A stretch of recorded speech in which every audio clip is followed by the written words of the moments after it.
Melania Trump warned Jasmine Crockett, live on air, but forgot her mic was still on. What began as a carefully curated discussion on political civility turned into a defining moment in American media, and it started with nothing more than a whisper.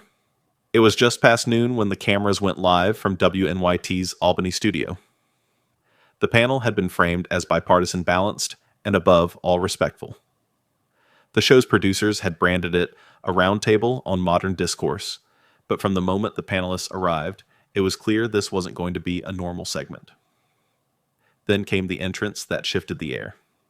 Melania Trump, still carrying the ceremonial weight of the First Lady title during her husband's hypothetical second term, walked onto the set dressed in a sharply tailored navy coat and cream heels. She said little.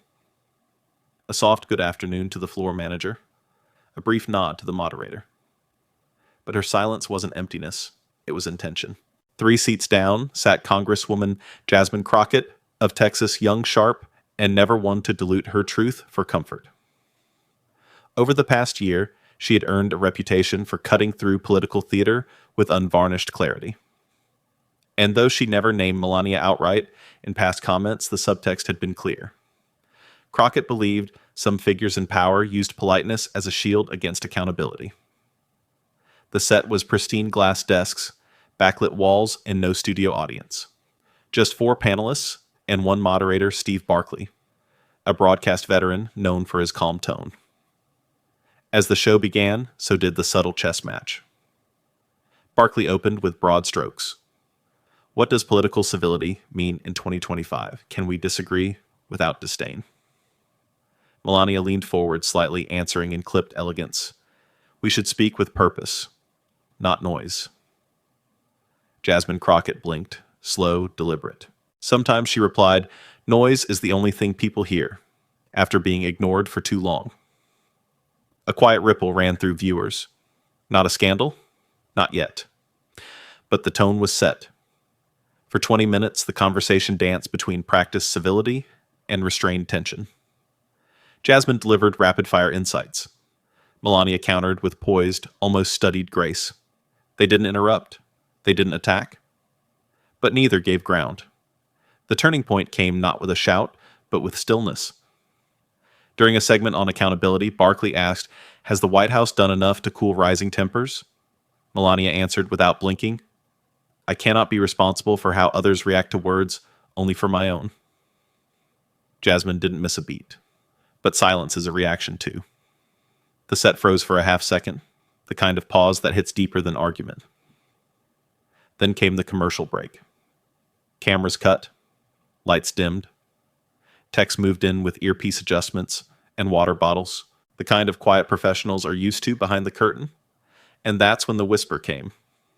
Melania Trump, hands folded in her lap, leaned just a few inches toward her co-panelist. Her voice was low, her accent unmistakable.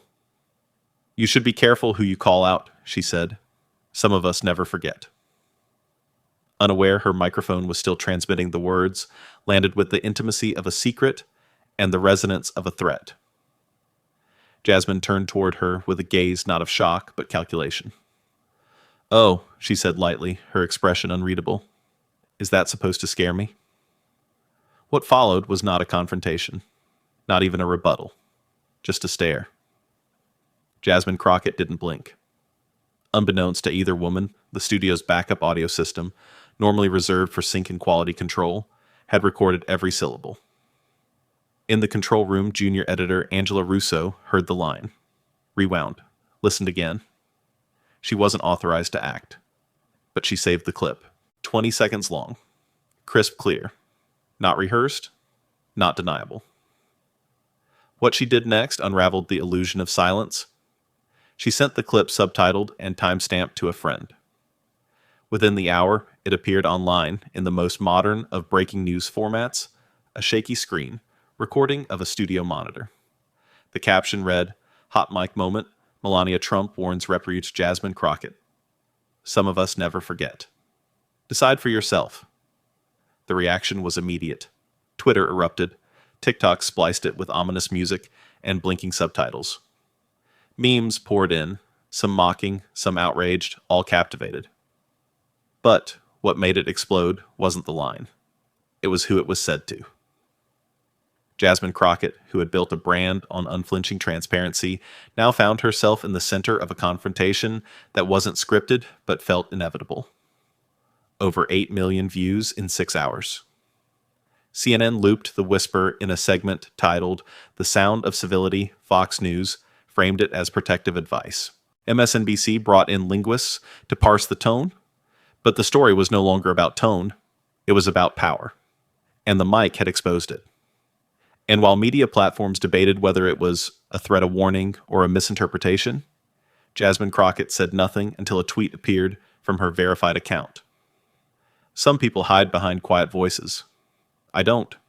10 words, no names, no hashtags, no press release.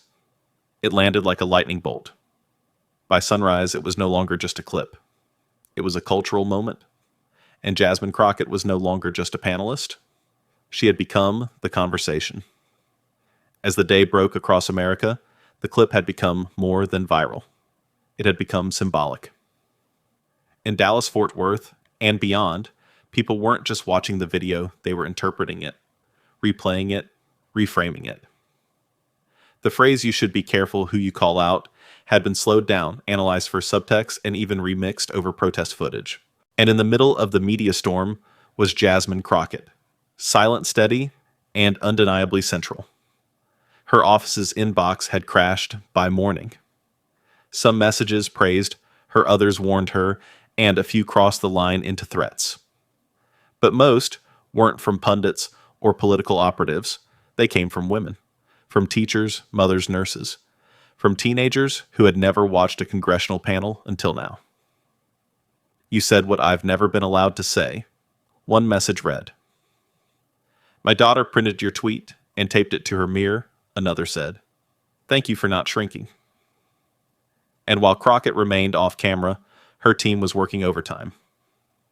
Inside a dimly lit communications office in Arlington, her press secretary Dion Shields hadn't slept. She had been filtering media requests, monitoring safety alerts, and fielding back-channel contacts from major networks, all while preparing for what could come next. "CNN wants a sit-down," Dion murmured from behind her laptop. "Skip it," Jasmine replied. "New York Times wants a comment." "Nope." Even Colbert's team reached out. "I'm not doing comedy right now." Her tone was calm but decisive. Crockett wasn't chasing a headline. She was preparing to hold the ground she hadn't asked for but would not surrender. Across town, Melania Trump's office stayed quiet. No clarifications, no walkbacks, no spin. Her aides reportedly believed silence was the high road. But in the court of public perception, silence had its own weight, and it only got heavier when a small but significant detail leaked. Riley Sharp, an executive producer at WNYT, had begun his own quiet review after the incident. What he found wasn't explosive, but it was revealing. In a pre-show seating chart circulated via internal email, there was a note from Melania's team: "If possible, do not seat next to Rep. Crockett." It wasn't enforced. It wasn't public. But it was real. That single line added fuel to a story already burning with symbolism. Now, viewers weren't just debating what was said. They were asking what was planned, but even as the internet spiraled, Jasmine remained still. She didn't post again.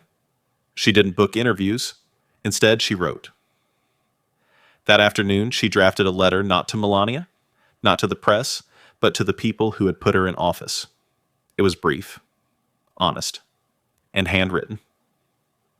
"I was elected to speak truth, not to whisper behind cameras. I will not change that because of power or position. If that's loud, then so be it." The scanned letter was uploaded to her official account. Within minutes, it was everywhere. Not because it was sensational, but because it was steady. In Sacramento, a grandmother printed it and pinned it beside her kitchen calendar. In a high school in Toledo, a student read it aloud during homeroom. In a church basement in Atlanta, it opened a community discussion on voice and visibility. The letter didn't answer every question, but it made one thing clear. Jasmine Crockett wasn't playing politics. She was reclaiming her narrative. Meanwhile, in a newsroom 2 states away, Angela Russo, whose late-night decision to leak the audio had changed the national conversation, was facing her own storm.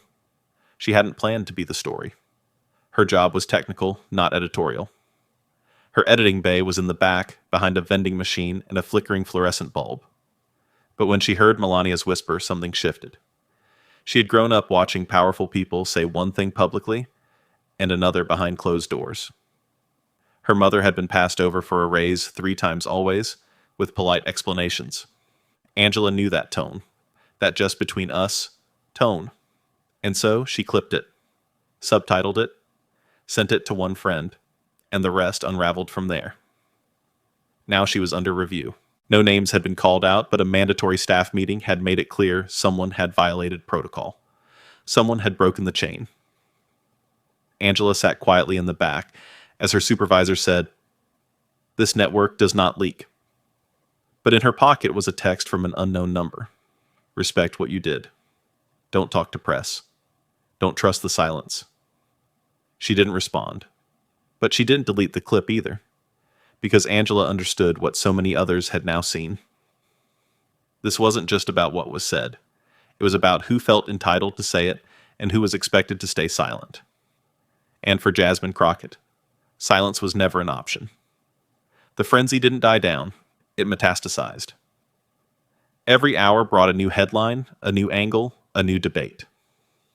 Conservative talk radio reframed the exchange as a respectful warning. Liberal podcasts called it a veiled threat.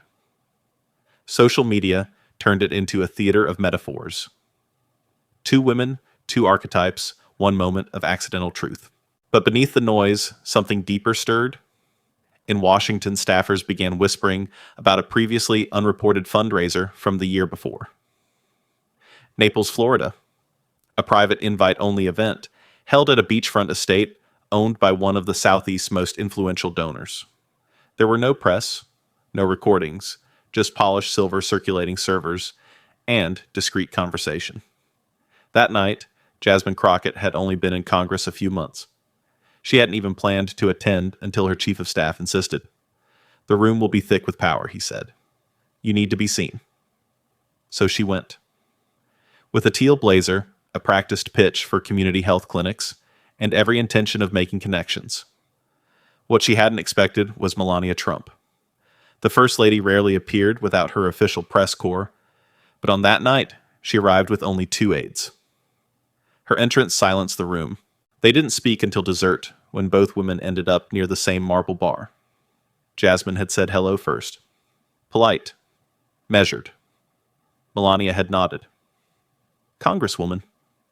Then Jasmine mentioned her district's uninsured rate, her hopes of courting donors for clinic expansions.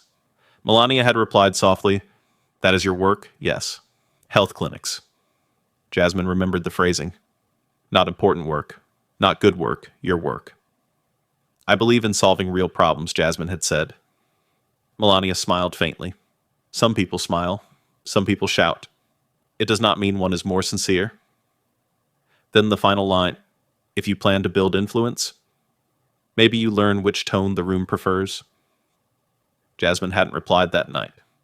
She'd simply walked away.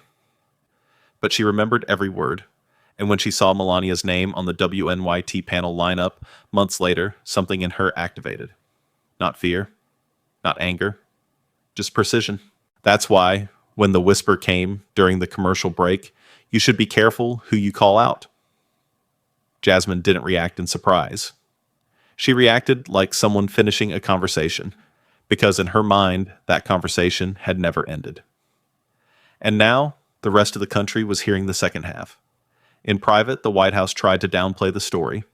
Internally, staff referred to it as a viral misfire. But something wasn't adding up. Melania hadn't spoken accidentally. She had leaned in, delivered a line. With timing, with control. It didn't look careless. It looked composed. That's what Riley Sharp, the WNYT executive producer, noticed too.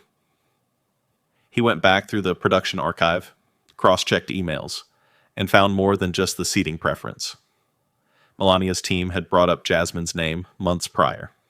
Quietly, repeatedly. Not in attacks, but in questions. Is she too combative? Does her tone help discourse? Why does she make everything a confrontation? The remarks were soft, almost administrative, but they seeded doubt in just the right places. And someone had taken notice. Jasmine Crockett wasn't paranoid. She was targeted just indirectly enough to make it deniable. That's why, after the mic moment went viral, the response from her office wasn't loud. It was strategic. No call-outs, no media blitz, just a controlled release of clarity. And Jasmine's power grew, not because she reacted, but because she resisted reaction. Instead of rage, she offered reflection. Her next move came not in a tweet, but in an op-ed. Published by the Charlotte Standard, the piece bore a simple but haunting title. Words in the dark still have power. She didn't mention Melania. She didn't need to. I've learned that what's whispered in comfort often echoes louder than what's shouted in anger, she wrote. The question is not whether someone meant harm, but why they felt they could say it to begin with. The essay detonated on arrival. Editorial boards cited it. Talk shows dissected it. College professors assigned it in rhetoric classes. But, most important, were the people who saw themselves in it, not the politically loud, but the quietly dismissed. Crockett had tapped into something rarely addressed in national dialogue. That the most powerful speech often isn't made in a press conference. It's what's said when no one's supposed to hear it. And sometimes that's where the real politics live. By the time the national conversation reached its boiling point, Jasmine Crockett had already stepped out of the spotlight and into her district. While pundits dissected her every word, she returned to the streets of Arlington. Her message hadn't changed, but her presence had deepened. She wasn't there for a media victory lap. She was walking into churches' clinics and classrooms, reminding her constituents why she'd earned their trust in the first place. And yet, behind the scenes, the story was evolving. New threads emerged. Quiet ones. A second source from the Naples fundraiser came forward, confirming that Melania's remark that night, "Learn which tone the room prefers," hadn't been casual. It was intentional. Directed. The first half of the whisper America would later hear. And that changed everything. What had initially seemed like a spontaneous clash of styles was now being re-examined as a long arc of subtle confrontation. A cold war of tone posture and presence that had finally erupted accidentally on live television. But the question that kept returning wasn't about who said what. It was about who was allowed to say anything at all. And then came the second collision. An invitation. Delivered quietly, seemingly routine, but it landed like a flare. The Harrington Foundation, a private nonpartisan institution known for its exclusive political retreats, had announced its annual dinner in Dallas. The guest list handpicked. 40 names. No cameras, no press, no record. Melania Trump had attended twice before. Jasmine Crockett had never been invited. Until now. The choice wasn't random. It was a test, a message, and maybe a chance. Crockett didn't hesitate. She accepted. No entourage, no team, just her. Dressed in a dark green dress and low heels, she arrived early. Sat with quiet poise. Her presence did not announce itself, but it was unmistakable. Melania arrived 20 minutes later in a champagne blouse and neutral heels. Her demeanor was as polished as ever, cool, measured, unreadable. They were seated 2 tables apart, just enough distance to maintain civility, just close enough for tension to linger. Dinner was served, polite conversation, small laughter. The keynote speaker gave a gracious talk about restoring national unity. But unity was not what the room was watching. It was watching the corridor, the one near the restrooms. And that's where the final exchange happened. Jasmine stood first. Quietly. She stepped away from the table. Moments later, Melania followed. The hallway was dim. The only light came from vintage sconces above framed photos of past honorees. Melania spoke first. "You wrote very beautifully," she said, her voice soft, lacking bite. Jasmine turned, expression neutral. "Thank you." A pause. "You believe I threatened you?" Melania said. "I believe," Jasmine replied, "you said what you meant." Melania nodded slowly. I meant to say, be cautious. This is a dangerous space. Words have power.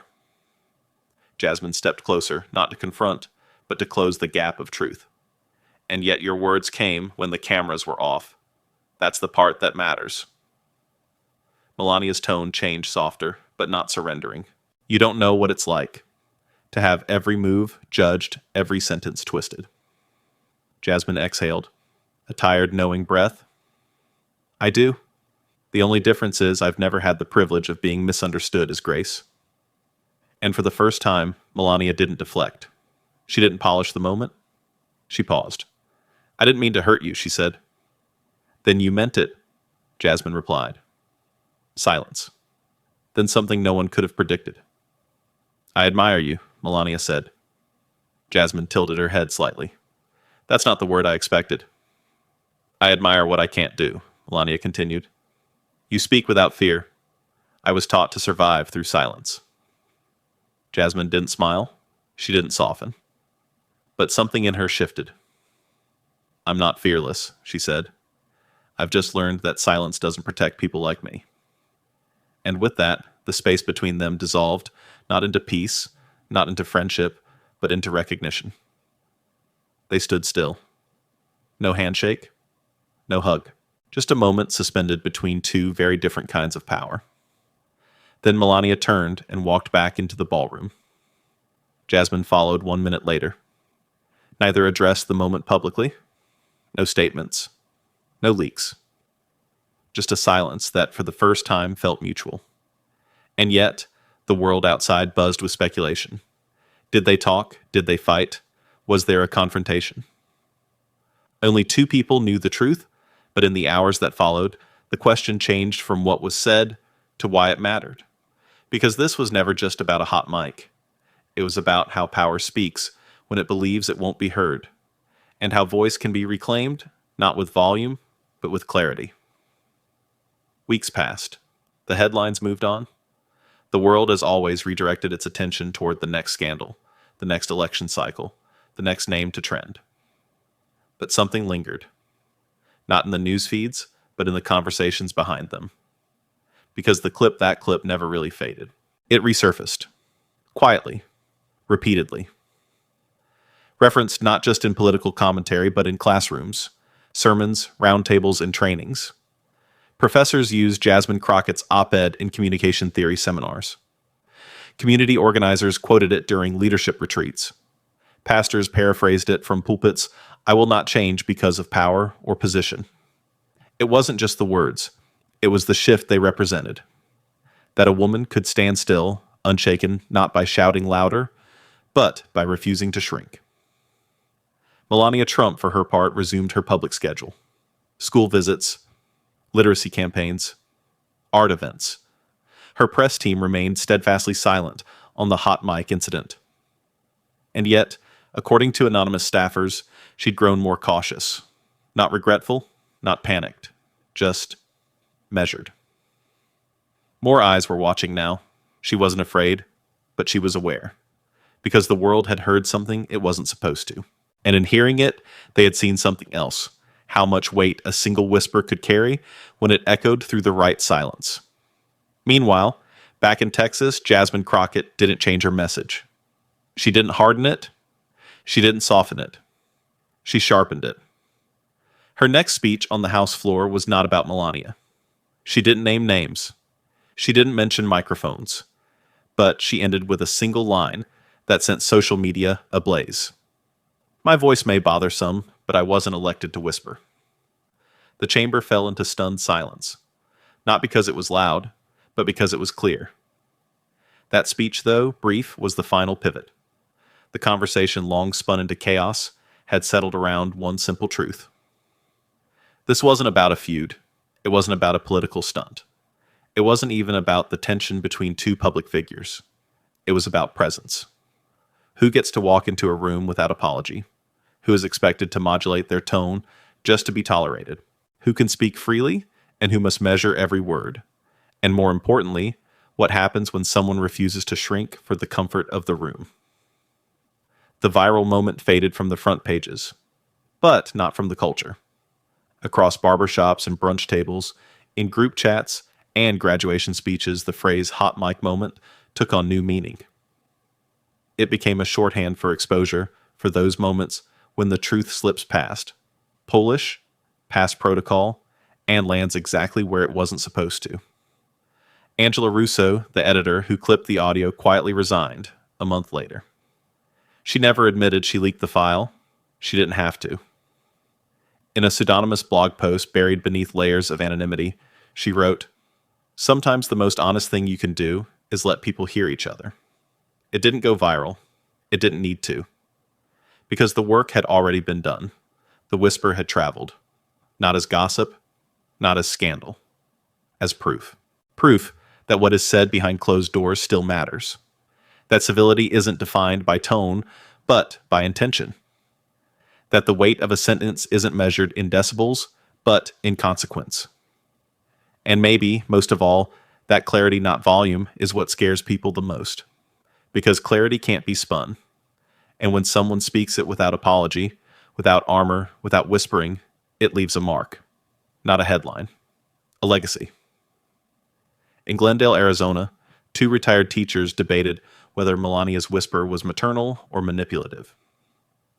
In Omaha, Nebraska, a civics teacher built a curriculum unit around Crockett's response. In Harlem, a teenage girl recited Jasmine's op-ed at a student council election and won in a landslide. Because the truth is, we've all heard that voice. The one that tells us to dial it back. To make ourselves smaller. Softer. Less of a problem. And we've all had a choice. To obey it. Or to stand up and say clearly, I heard that. And I'm not going to let it slide. That was Jasmine Crockett's real victory. Not in the headlines, not in the tweets, not even in the ratings spike, but in the shift, the awareness, the sudden undeniable clarity that even in the most curated spaces, someone is listening, and someone is refusing to be silent. Because power, when left unchecked, will always try to preserve itself in quiet tones. But voice rewrites the room. And this time, it didn't ask for permission.